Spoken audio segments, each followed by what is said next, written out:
Hi, good afternoon, everyone. Hi, so my name is Tate Tualin. I work at the New York Metropolitan Transportation Council, and I do want to thank everyone for attending today's brown bag session.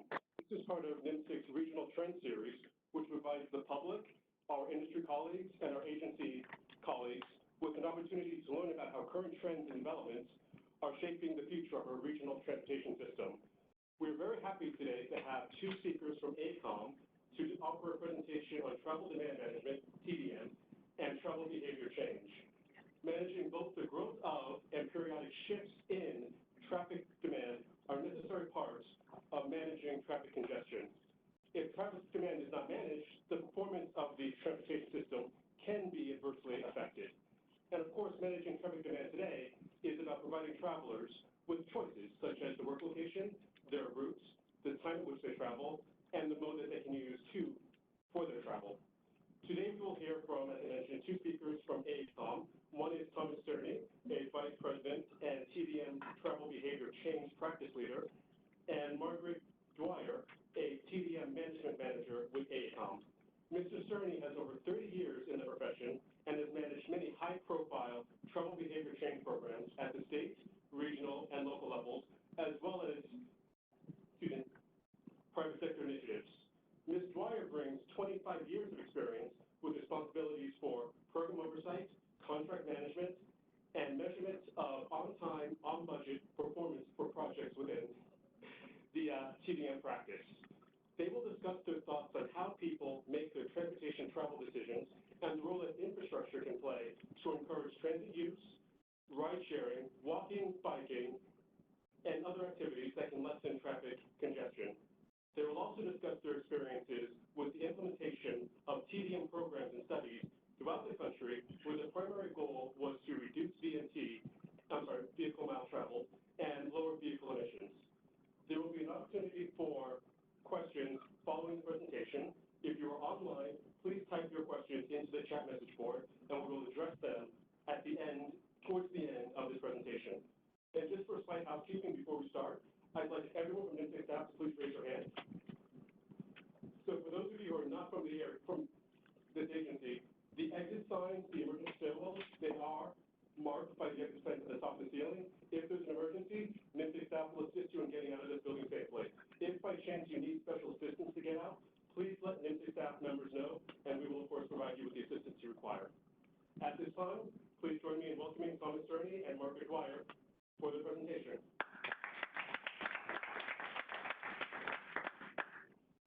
Good afternoon. I guess we're at 12 o'clock, so I can say good afternoon.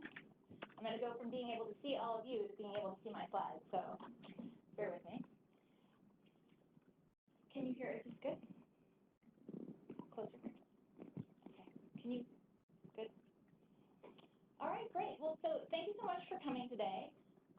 We appreciate the opportunity to be here and share our perspectives on transportation demand management, some of the trends that we're seeing in the industry across the country. As introduced, I'm Margaret Dwyer. I've had a leadership role in our transportation demand management practice for about 20 years with AECOM, formerly URS.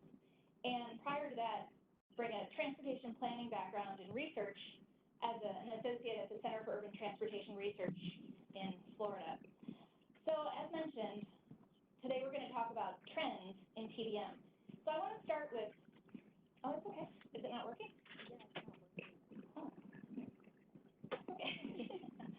Okay, so can you hear, is this fine? Is this better? Oh, okay.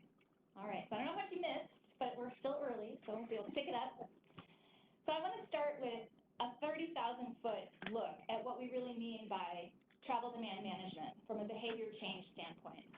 TDM is really, as you mentioned, about getting people to think consciously about how they get from point A to point B. And we know that travel is really about, a means to an end. We travel for work, we travel for shopping, we go home, we have recreational activities, and all of those activities necessitate a demand for travel. So we want to broaden our view of travel to look at not only mode, how we travel, but time of day, when we travel, and just get people to think differently about how they can make more efficient transportation choices. So I'm going to do it. I know we're questions at the end, but I want to do kind of a quick glance, how many of you would say that you specifically are part of the TDM industry, that the work you do is in transportation demand management? So a handful. Okay, so some, not all.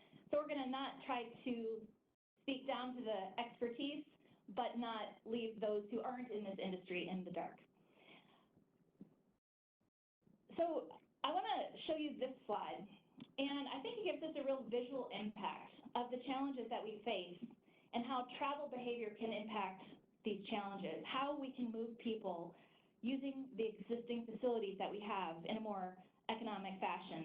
Typically, vehicle hours of delay, VHD, is a common metric for how we describe congestion, but it really quantifies the amount of time that vehicles spend delayed on an average day.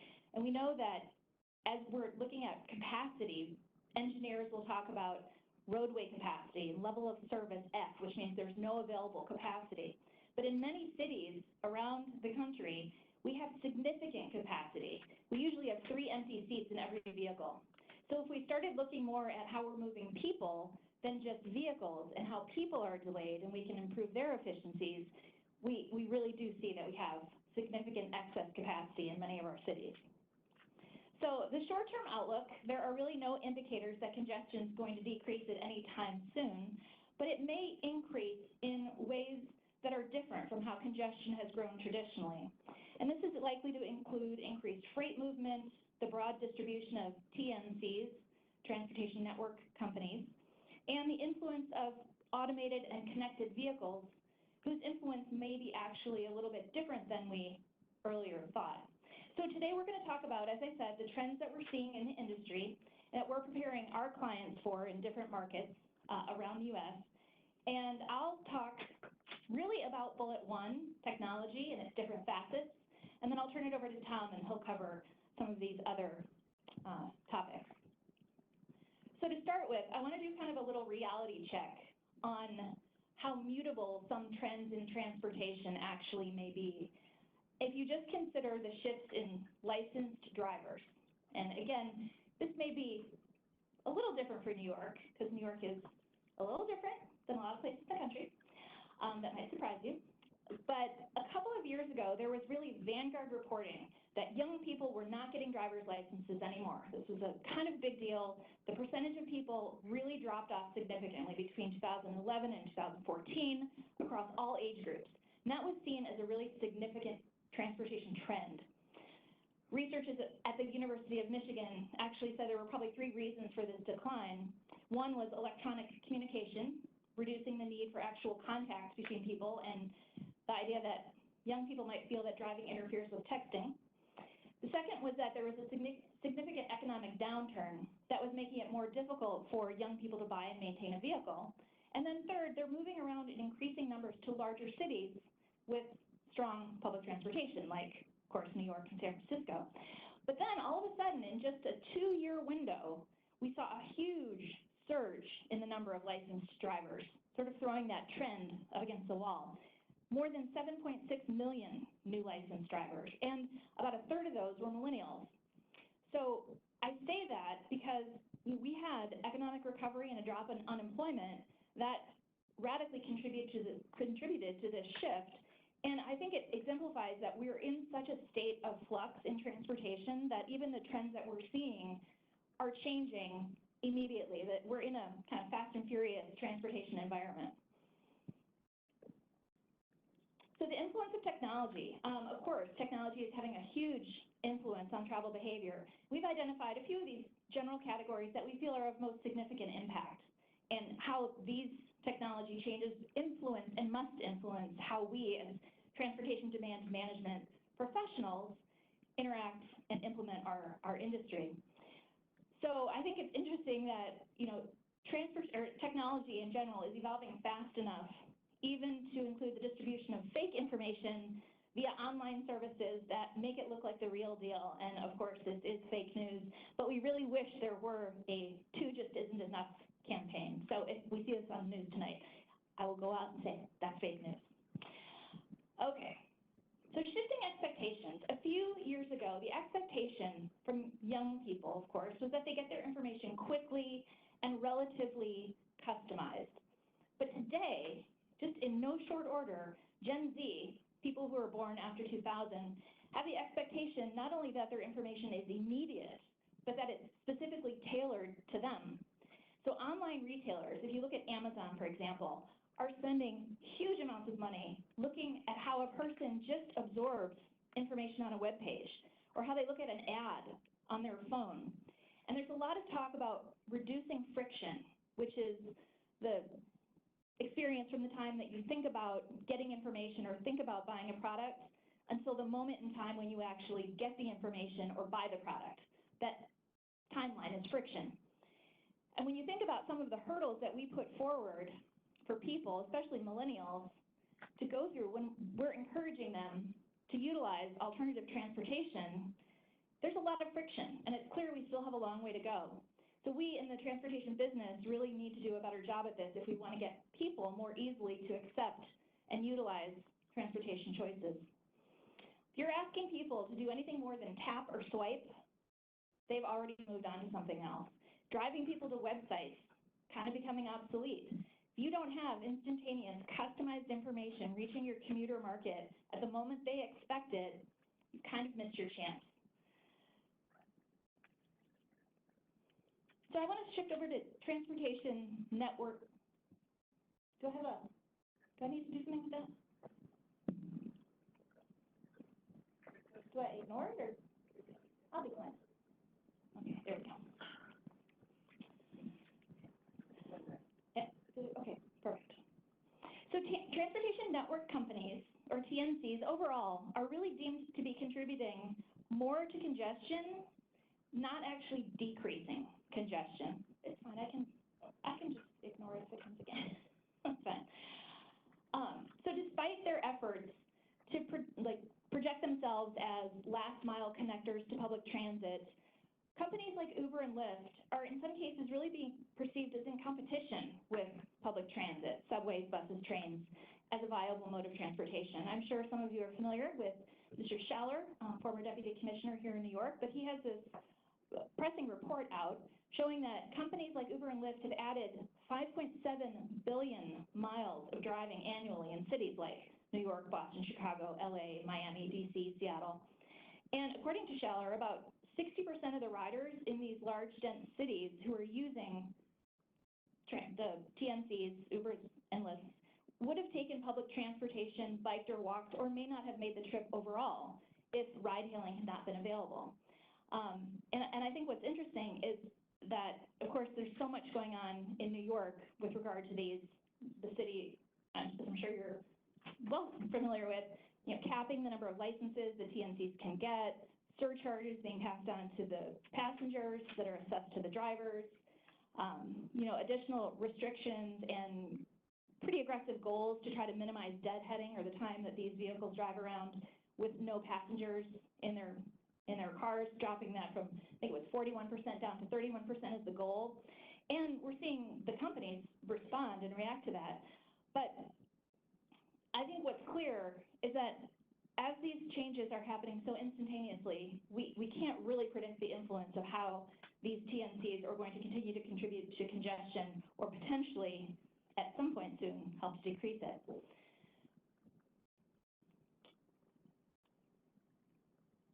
right. Did that impact my ability to change the slide? Yeah, we're in lockdown.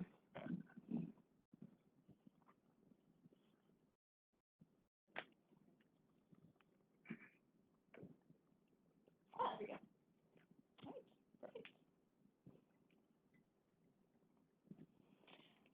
Another changing technology is that companies like Uber and Lyft, ride-hailing services, have started to launch their own ride matching options, which kind of harkens back to traditional TDM implementation, matching people up to carpools and vanpools. And they have Lyft Line and Uber Pool, but even those have really yet to show any positive impacts in terms of actually reducing traffic congestion. So Uber has stated that about 50% of their trips in San Francisco, for example, are all being taken as Uber Pool, that they're all ride-sharing trips. But the program really allows you to select a pooled option, not necessarily to have to pick up another rider on your way. So it's really hard to discern how many of those trips, as reported, are actually reducing other occupant vehicle trips. It's hard to check that out. And then Lyft Line, which is also being rebranded as Lyft Shared, is soon going to be a little bit more prominently displayed to its app users. And they say that currently they have about 1/3 of their riders that are using a shared ride option. And they have a goal of having half of their rides be shared ride by 2022. But again, 3 years later in the transportation industry, it is light years ahead. So we'll see where that goes. Even if some of these TNCs start using a more aggressive shared ride proportion of their trips, even if they did that by a 50% reduction in how they're traveling, people are traveling now, it would still be increasing VMT by 120%. So the influence of these on congestion is significant. So another technology shift that we're seeing in some major markets that have had traditional TDM programs for many, many years, I don't know if it's a trend, but it's an emerging innovation. Companies like Google have entered the ride matching business.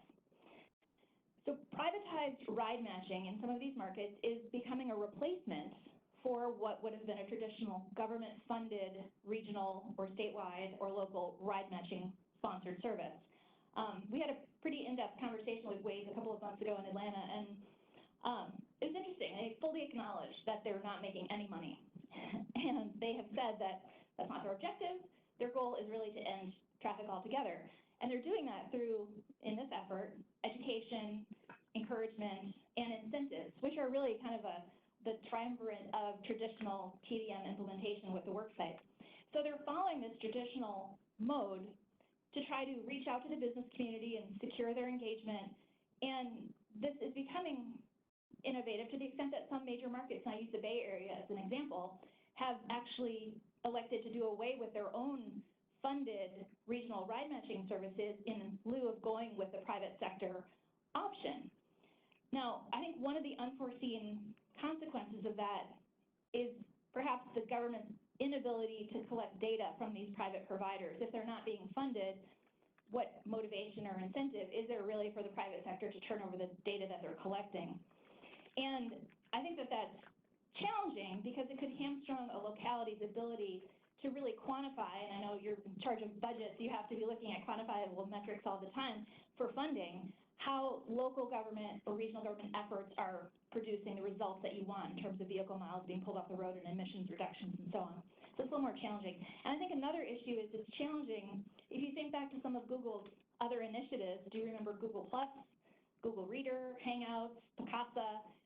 It's a mutable industry. And if a private provider decides to turn off the switch or pull the plug on what has become a widespread, publicly consumed, otherwise government-provided feature, where does that leave local governments in their engagement in this industry? So autonomous and connected vehicles.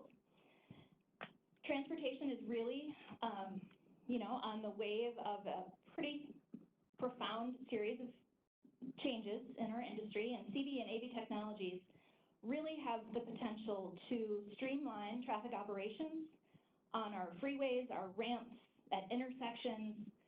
And from a congestion reduction standpoint, we will certainly see opportunities to decrease following distances, and that could enable us to get more vehicles through intersections and get vehicles through lanes at quicker speeds if the technology will keep you from running into each other.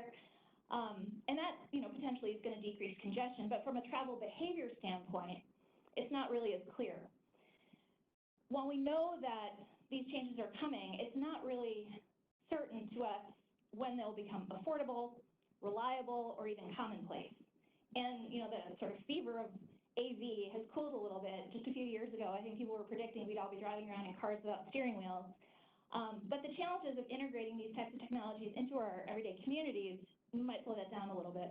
And it's also unsure how travelers will really change their own behavior to respond to these available technologies. From that standpoint, it might be really unlikely, say, that AV has an impact on things like ride sharing, any more than people are willing to share their own vehicle now while they're driving it. Imagine if you have the complete privacy of a vehicle that you could ride in by yourself and have some alone time on your way to work and not actually have to be behind the wheel driving. you may not want someone else in your car. You may want to enjoy that privacy even more so. So the technology is not necessarily going to be the panacea for reducing congestion in that aspect.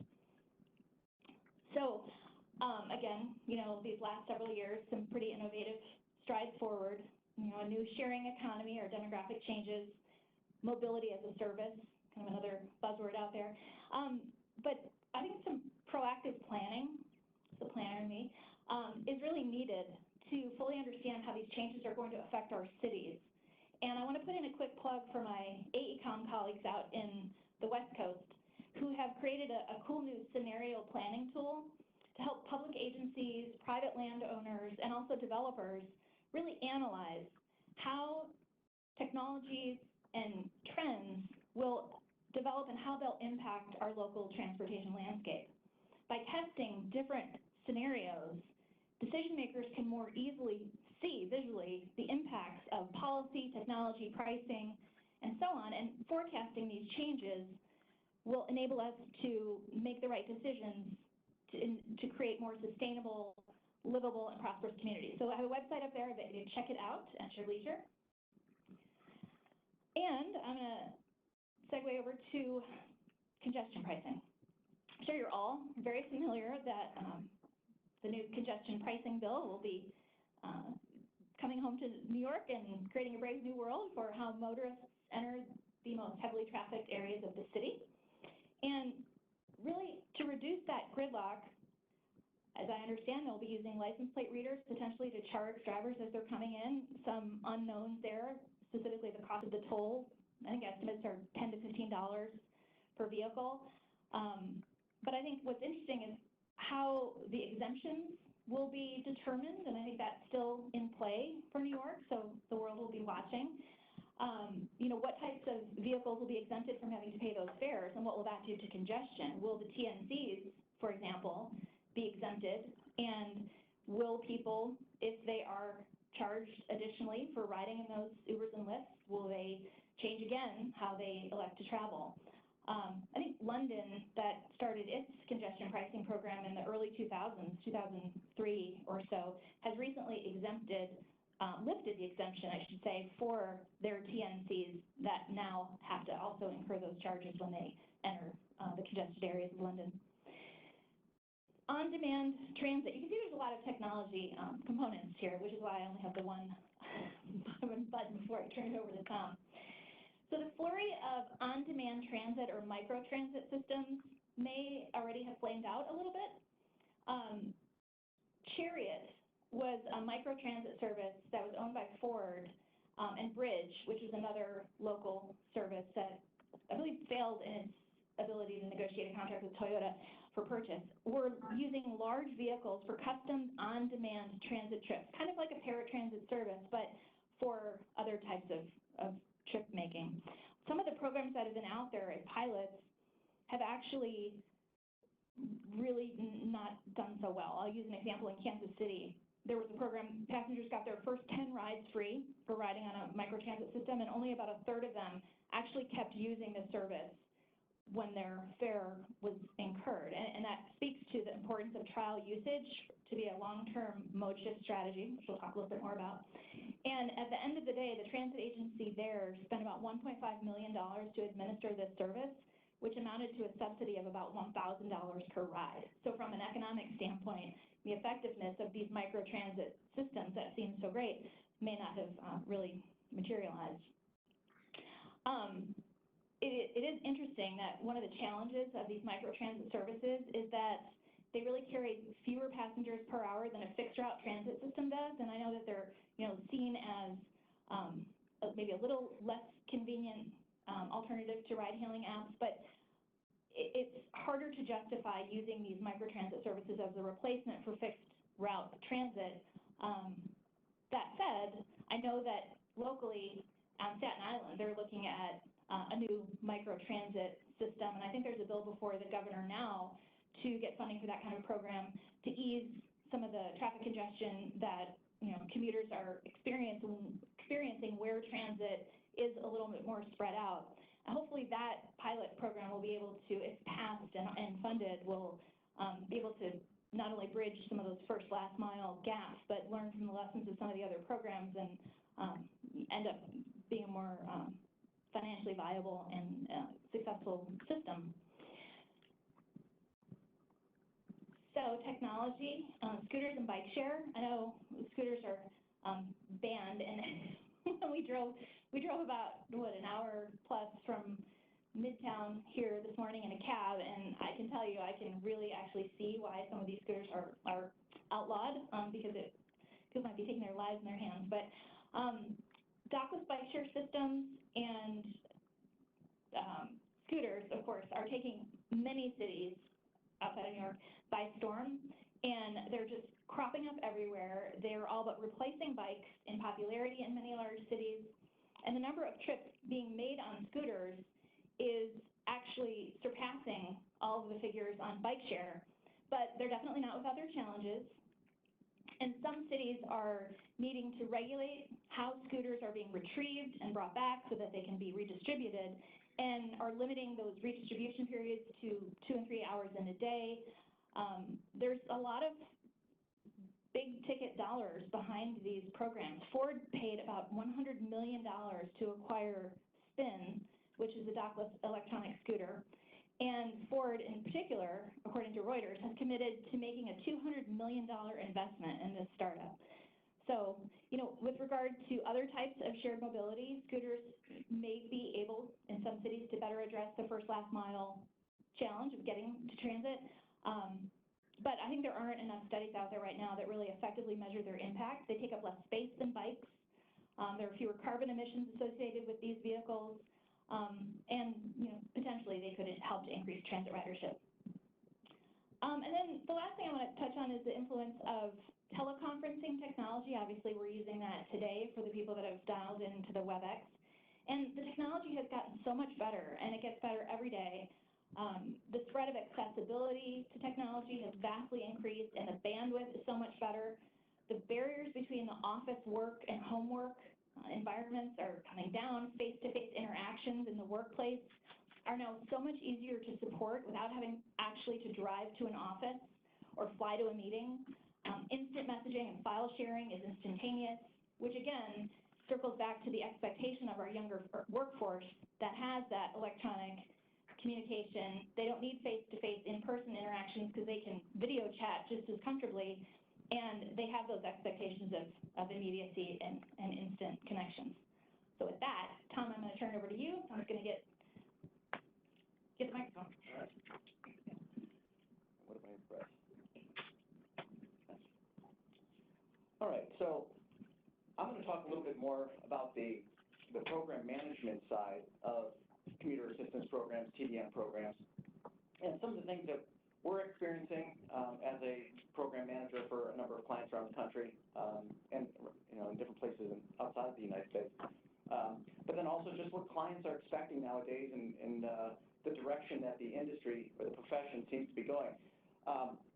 First thing to note is that outreach has really, really changed from where it was 5 years ago, 10 years ago, certainly 20 years ago. I'm starting to date myself, but the days of just giving out free stuff is pretty much over. There still are, I guess, a few places out there where the clients have expectations. The programs are counting how many coffee mugs they hand out as some type of measure of success or activity. But I can tell you that, at least within our group and the clients that we're meeting with, there's much greater expectations for outreach. When working with employers, I think it's become acknowledged that there's only certain types of employers that will ever see any type of significant mode shift. They have to be of a certain size in order to, reach that tipping point as far as participation levels and people being able to find people they could share rides with and such. Where they're located obviously plays a huge role in this. If they're along a very transit-friendly corridor, obviously people are more likely to be able to use those modes or more willing to use those modes. Culture is absolutely imperative to mode shift. Upper level management has to be supportive of this.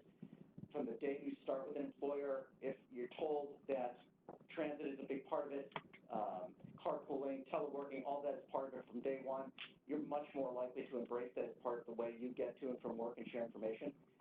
And then, honestly, nothing beats a good crisis. And I'll talk about those here in a second. Private sector employers in particular seem to respond when the what hits the fan, and all of a sudden, they don't have as much parking, or parking costs go way up, or there's going to be a large construction project that has got them concerned about how they're going to get their employees to and from work, or their freight, or just deliveries and things like that.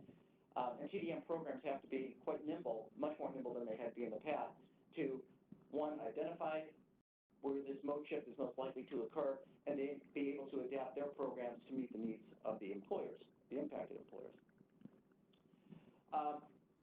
There's also, talking about a crisis, I call it disruptive construction, and Lord knows New York has a lot of disruptive construction projects in the works or on the way. These would be the type of things that are going to last multiple years and are going to have a noticeable impact on how people get to and from work, making them use an alternate route, an alternate mode. And one of the things we advise our clients strongly is take a hard look at how you're spending your public involvement dollars when it comes to a specific road construction project. Clients around the country, in some cases, have designated percentages that they allocate towards public involvement. And in my opinion, oftentimes those dollars aren't spent as effectively as they could be spent. They'll set up displays at a mall, shopping center, do some online stuff, maybe set up displays at libraries and things, and it's kind of the same people keep coming over and over again. What I think is something that people need to look at, and I'll share two examples with you here in a second, is instead of using those public involvement dollars to enhance the region's or the area's TDM program during that construction period, with the goal of leaving a trip mode shift legacy from the project, in addition to the additional pavement or the new rail or whatever it might be. I'll share two examples from where I'm from. I'm from Atlanta. Did anybody see this? This was a couple of years ago. This was Interstate 85. Well, it was Interstate 85. The story behind this, just briefly, is the state DOT stored a huge quantity of PVC piping underneath the interstate there, and it had been there for a number of years. For some reason, a group of I guess, homeless individuals, I guess they put a lazy boy recliner on top of a shopping cart, set it on fire, and pushed it into the PVC piping. I don't quite know, and there's drug use involved and stuff like this, but I learned a lot about how PVC piping burns. I guess once it gets going, it's very, very hard to put out, and it also requires certain firefighting technology, and it burns very, very hot. Somebody in here may know more about that than I do, but it got so hot that the rebar was compromised and Interstate 85 collapsed. Now, this is just less than a mile north of Midtown Atlanta. It's one, the most congested corridors coming in and out. And when this happened, you can imagine there was this is a bit of a crisis. The good news is that Atlanta has had a TDM culture in its community for a long, long time, really getting started back in the 1996 Olympics. But the good news was so many employers have TDM programs there, even if they were just at more of the marginal getting started level. They knew who to call. They knew how to get transit passes. And, so, I mean, of course, the DOT put a huge amount of money and effort into getting this thing fixed as quickly as possible. But overnight, transit ridership shot up. People knew where it was, where it would go. But unfortunately, it didn't leave that legacy because it just happened without really knowing it was coming. There was obviously no way to prepare for something like this. And ultimately, I think even though rail ridership went up very, very significantly, because this took out multiple express bus routes, and it also took out local bus routes that were underneath it. Transit ridership actually just was basically flat even after this was all done. Once it was repaired, things returned pretty much to normal. Just a little side note here. They averted a mega disaster in that just to the top, let's say, top left-hand corner is the MARTA, that's our rail system, that's their maintenance yard. So had it been just a little bit farther down, it really could have been pretty incredible. A story again in Atlanta, and I share these just because, I'm from there. The Atlanta Braves, a few years ago, decided to relocate their stadium from downtown Atlanta to the suburbs. And if I had a laser pointer, I could show you, but this is a beautiful stadium, but it's at the intersection of Interstate 75 and the Beltline Interstate 285, which is rated as one of the 50 most congested intersections in America. And all of a sudden, they were going to be putting 30 to 40,000 more people heading into that area. On 31 days was of particular concern because it was a day game. So,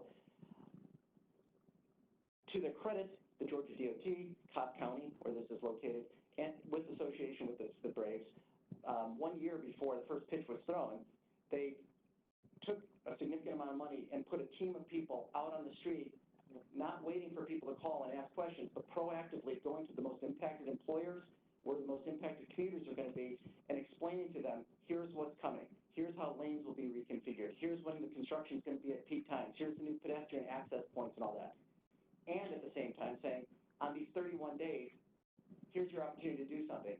Have people work from home, carpool that day, take transit, here's the new transit information. So, as you can imagine, the employers and the commuters were very interested to know about the construction that was taking place, but then we were upselling, if you will, the idea of TDM.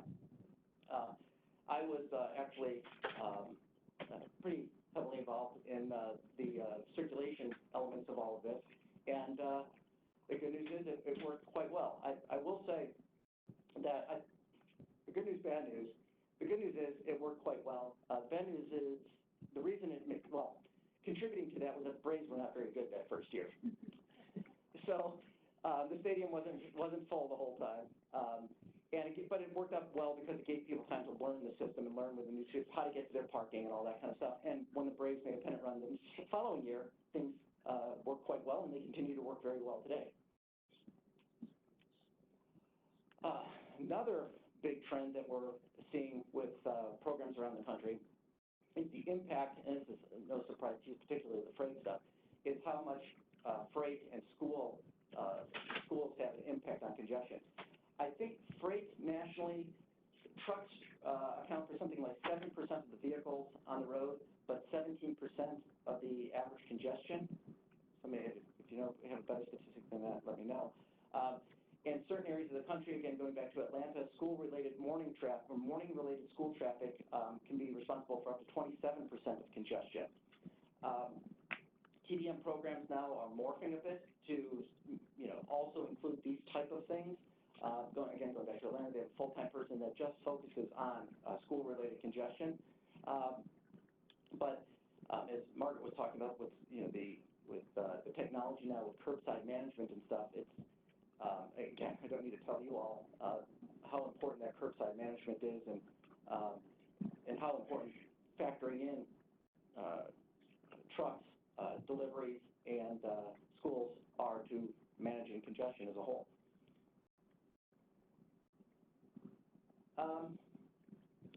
Well, you can read it there.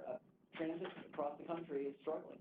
There's been a noticeable decrease, and it's a vicious cycle. I mean, again, New York, you're experiencing this too. You certainly have just unbelievable, just from a non-New Yorker standpoint, I mean, it's just, shocking how big a system you have here and stuff. But even so, it's had some, hit some bumps. And it's a vicious cycle because you start losing the ridership, you start losing the money, and then how do you fund all this kind of stuff?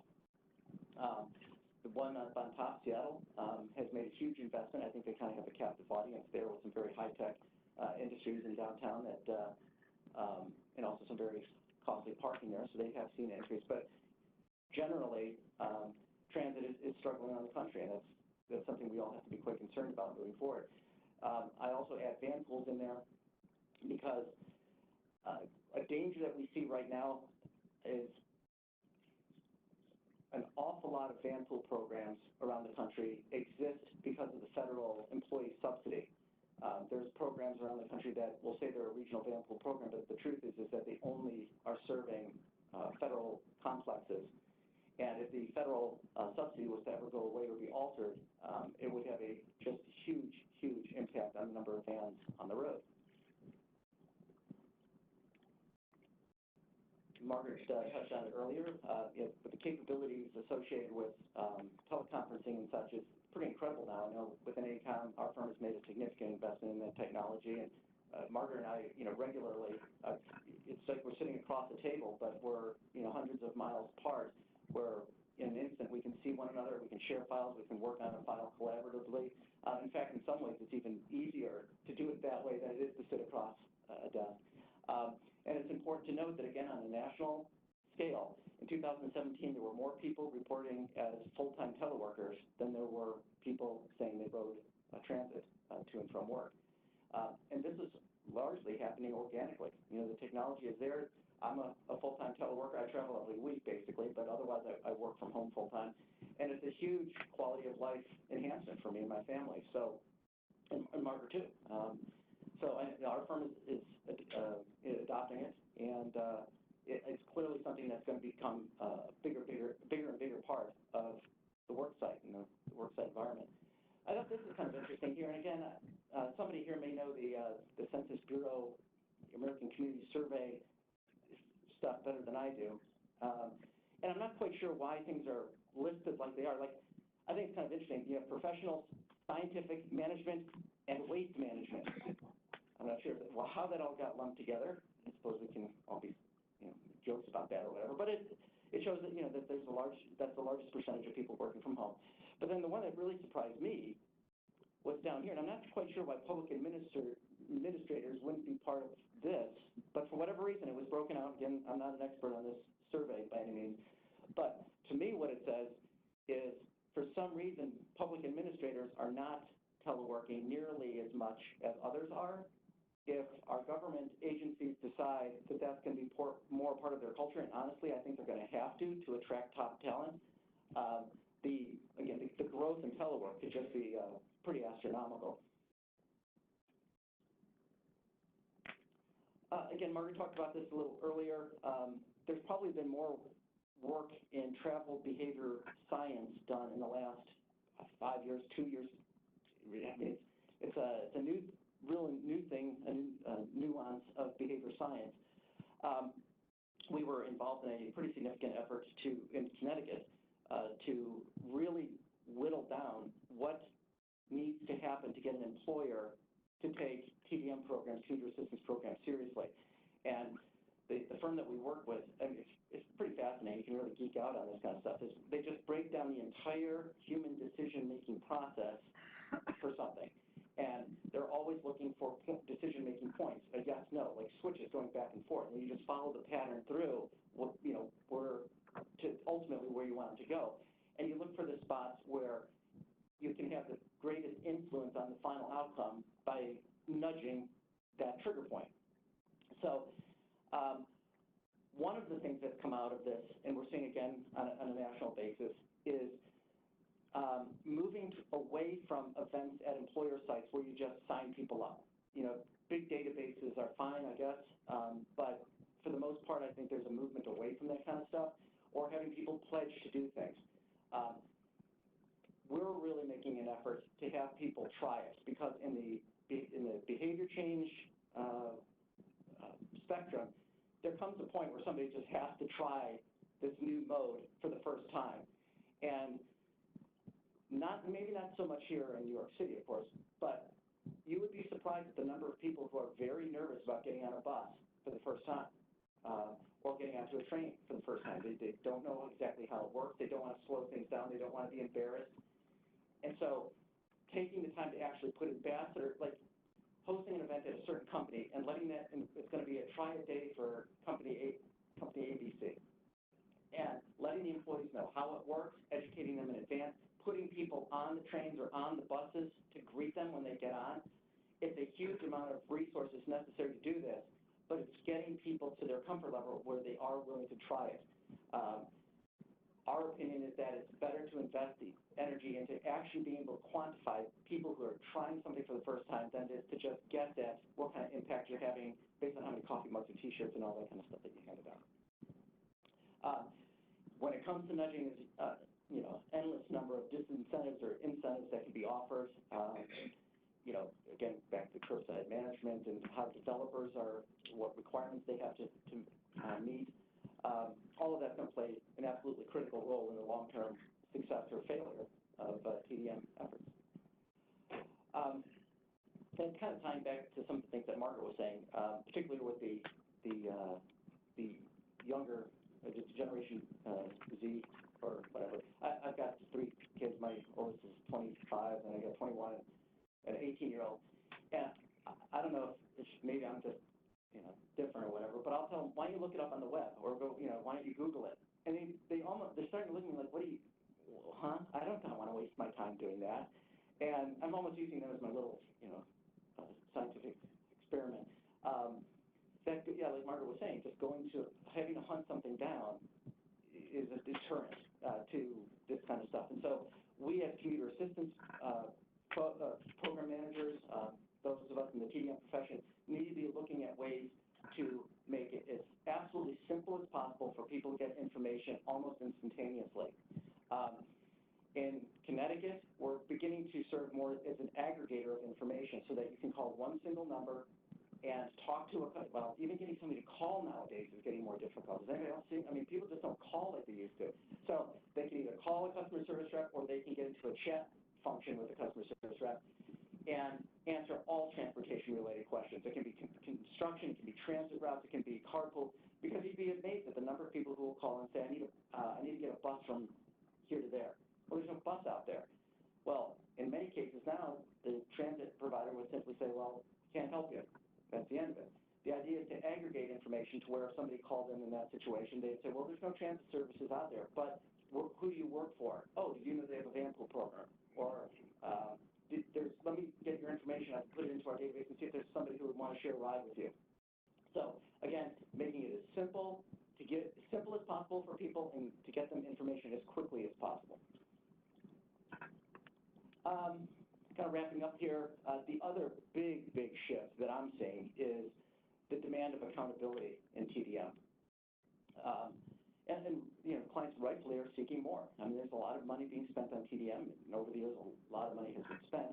And in some cases, they're not quite sure what they've gotten for that money. And I think if they're going to be, if government agencies and such are going to be scrutinizing, taxpayers are going to be scrutinizing transit agencies and highway departments and all of that, TDM can no longer just hide behind the excuse of it's too difficult to measure, or we're different, it's hard to measure. Well, I'm a big fan of the establishment of some type of standardized assessment on a national basis, because if we don't get to that point, we'll never know who is really doing well and who is struggling. Everybody puts the happy face on, but there clearly are programs that are doing better than others.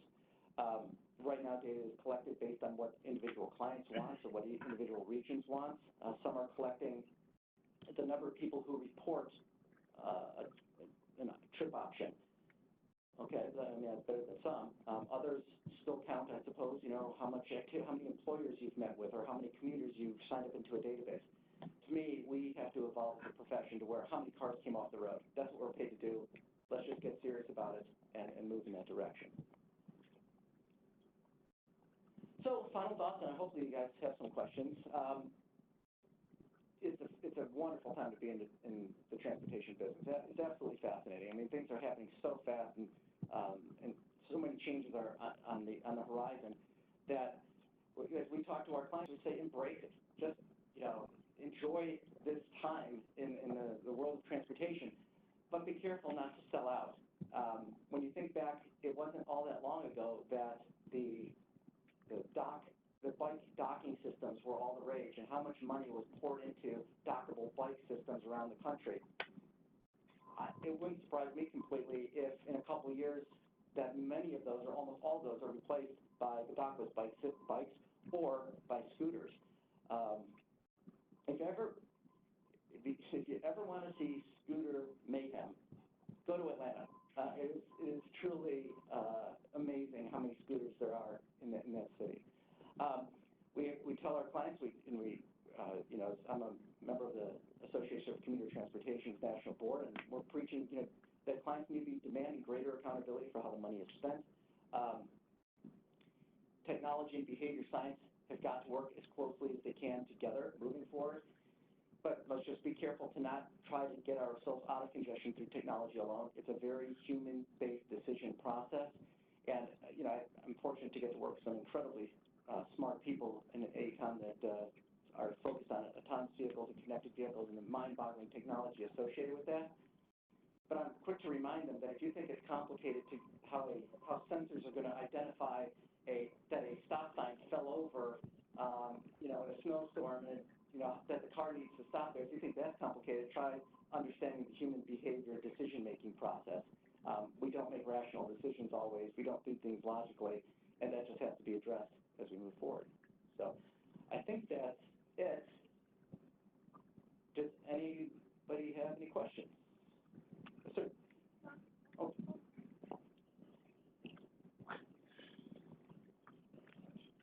Could you please discuss a little bit or more information about the land use? All this stuff happens because where we work, where we live. Sure. And the humans are, from my perspective, are very logical to make a best decision for themselves. Why the transit is not working? Because my home and my work is at different places and there is no concentration. And the other question is, do you see the transit ridership going down? What's happening in Europe? Are they do the same thing like us because of they are more transit oriented? Well, yeah, I mean, one of the simple answers to a lot of that, and again, what we're showing here is national. I mean, I think New York City in particular is more of a, probably more European styled than other places, or the major cities in the United States. If a city was widely developed prior to the automobile taking over our culture, it remains successful as a transit place, where transit is part of the culture, right? It's where the real struggles happen is where the city was designed around the automobile versus around a person.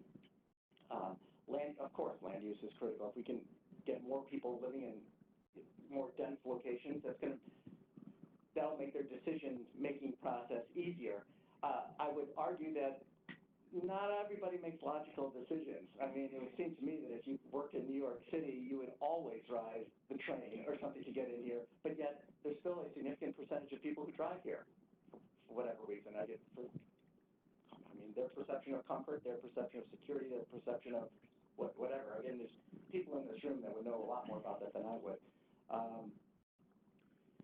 One reason we don't get too deep into land use, besides a little bit that we talked about, is that what we're relaying today is more the commuter assistance, the TDM program management issues and trends that we're seeing. We have one question online. It's by Walter S. You briefly mentioned the exemptions that might be involved with congestion pricing. I'm curious what your thoughts would be on reduced tolls for electric vehicles, given their positive environmental benefits. I can throw my 2 cents in on because it all depends what the community is asking for. Electric vehicles will help with emissions, of course. I mean, that's logical. But they're not going to help with congestion. And so that would depend on what the community is after. If they're looking to reduce congestion, then you've got to keep the electric vehicles out too, because they're just going to clog up the roads just as much. I mean, you might be able to breathe a little easier behind one or next to one, but you're still going to be stuck in traffic with them. A mix of that would be, and some of it would depend too on what that electric vehicle is. If you're talking about an electric bike or some type of smaller type of thing that requires less space, then maybe that would be something that would be more allowed. Margaret, do you have? Yeah, no, I don't know if you can hear us. I think that's a good answer. I think it is really going to depend, and I think that as New York brings this system online, and you've got a lot of brains at the table trying to figure out what makes the most sense for your different for the different exemptions that will be sought, and I am certain that there will be a lot of special exemptions being sought to avoid that pricing, that toll. Tom said it's going to matter what you want for your community, and look to the other successful congestion pricing programs that have been out there. I mentioned London, but Singapore has had a really successful congestion pricing program for a lot longer, even I think than London. Look to the lessons learned from the communities that have done it before you, and look to what they're finding and how they're evolving their program. Again, London issuing exemptions that they're now eliminating. You know, what lessons can you draw from that to make your program the best it can be going forward? Questions in this room?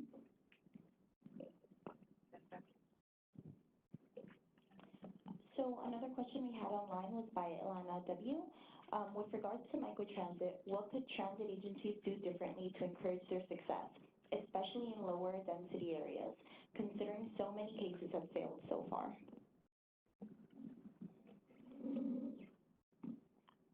I guess I would say they need to rethink it. Is it the panacea that it sets out to be, or is it an idea that maybe just isn't the right idea to implement? I don't.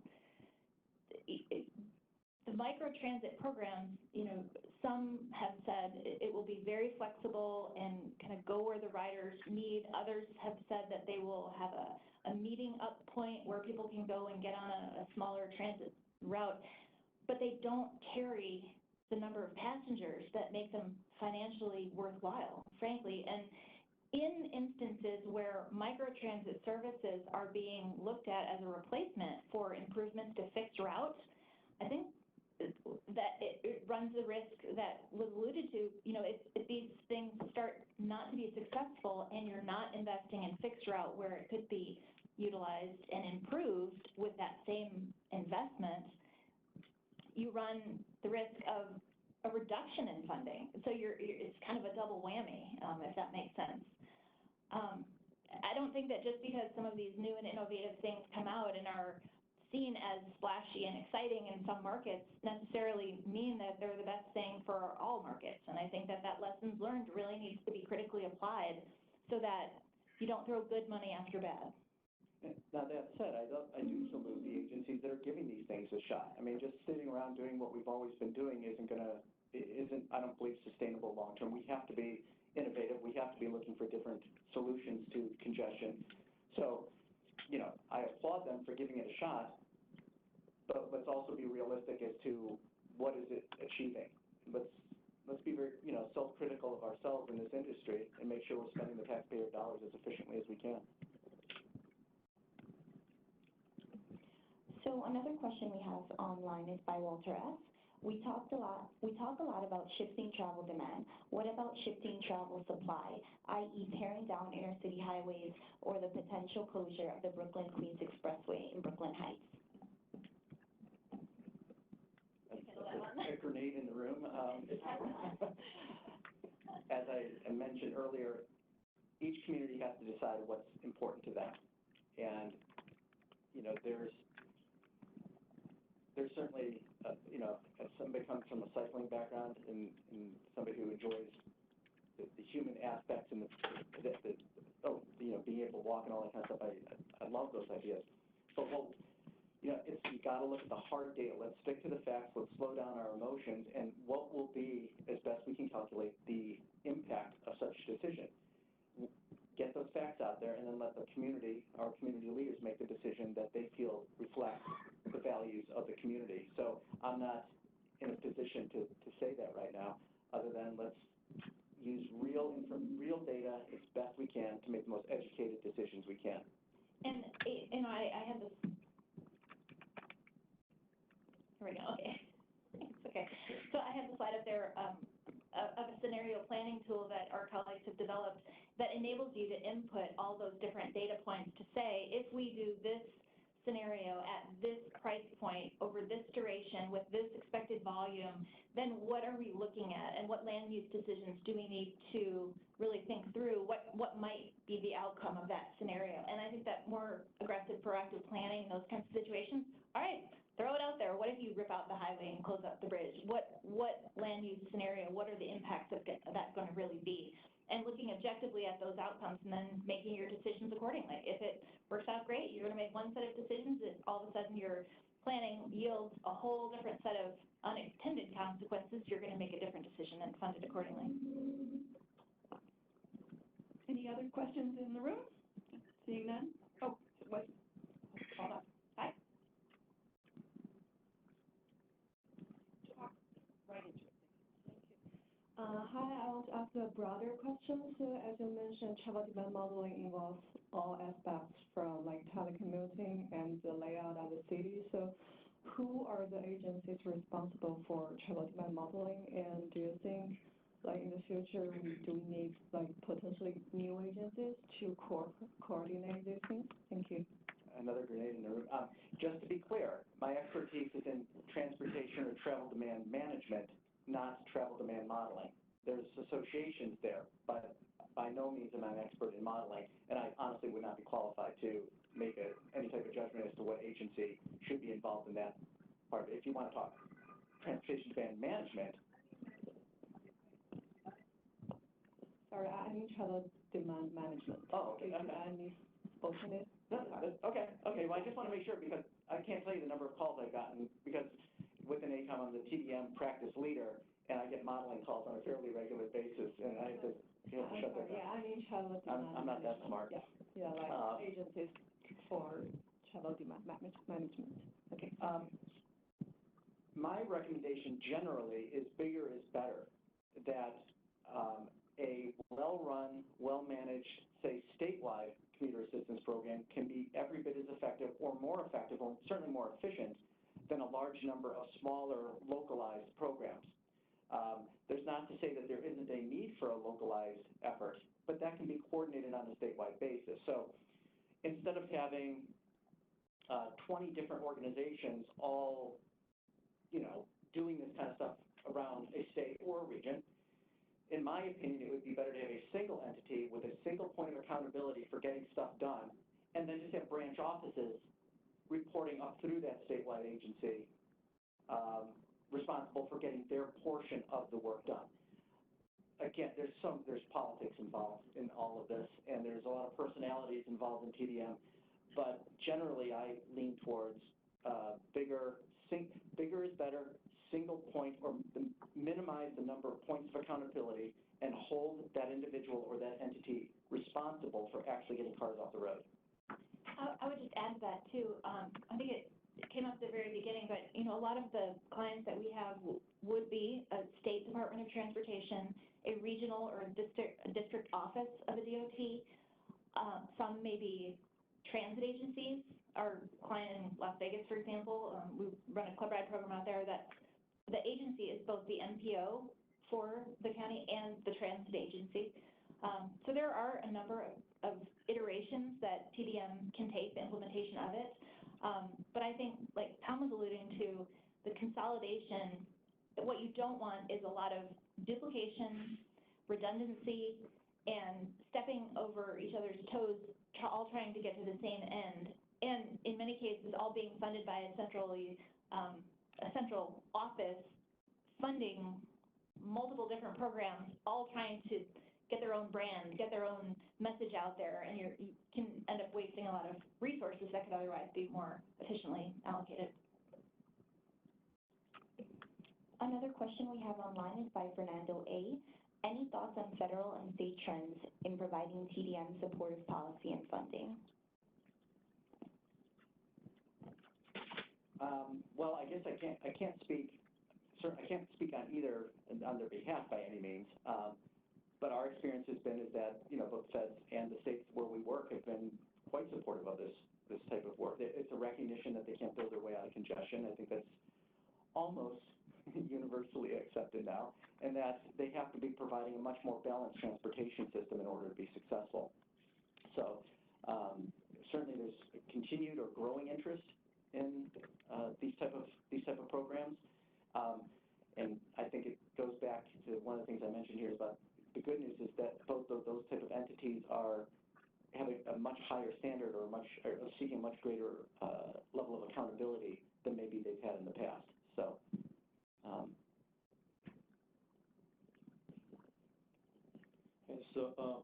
Seems like mobility as service option becomes more popular with younger generations, and seems very logical in terms of how all the modes of transportation can be used, and it becomes more efficient and cost effective, do you think that public organizations and private entities should also focus on that option, which seems, pretty obviously ahead of other options? Well, it's interesting how times, just in short, again, going back to the whole, it's a great time to be in this business. But one of the statistics or the data points that Margaret was mentioning is the driver's licenses, and that it really seemed as if the younger generations didn't want to drive or weren't as motivated, and that mobility as a service, they could call Uber or Lyft or whatever and get a ride, or however. But Justin, so that was trending to where people weren't getting their driver's licenses, and then all of a sudden, boom, there was, I think it was the single biggest increase, the single biggest number, or the greatest number of new licenses issued in a 2-year period in history, or at least since like the 80s or something like that. So our perception that that was where it was going may or may not be accurate, and we just have to be careful. The other thing we have to be careful about is,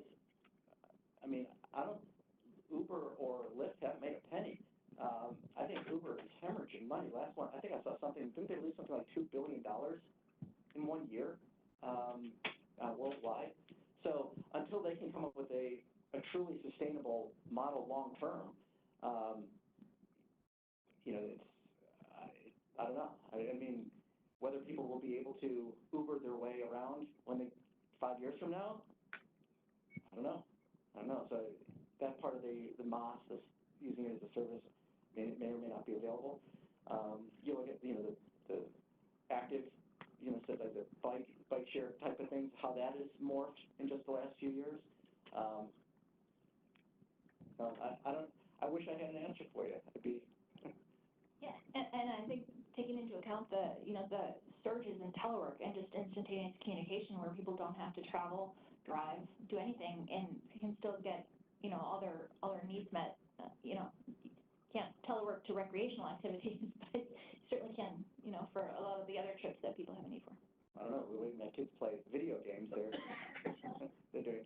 And the other point there is, so how many of us are ordering stuff online regularly? I saw something like the African American gets, don't hold me to this. There's some really surprising large number of deliveries per individual. Something, I want to say it's like 65 deliveries. Anyways, so we may not be making the trip to go to the store to buy something, but there's a trip still being made bringing the thing to us, and TDM programs need to adjust for those demands too. So we have time for one more question? Nobody there? All right, then we are finished. So if you could say some closing remarks. No, just thank you, Tom, and thank you, Margaret, for your very excellent presentation. And yeah, thank you for attending the meeting.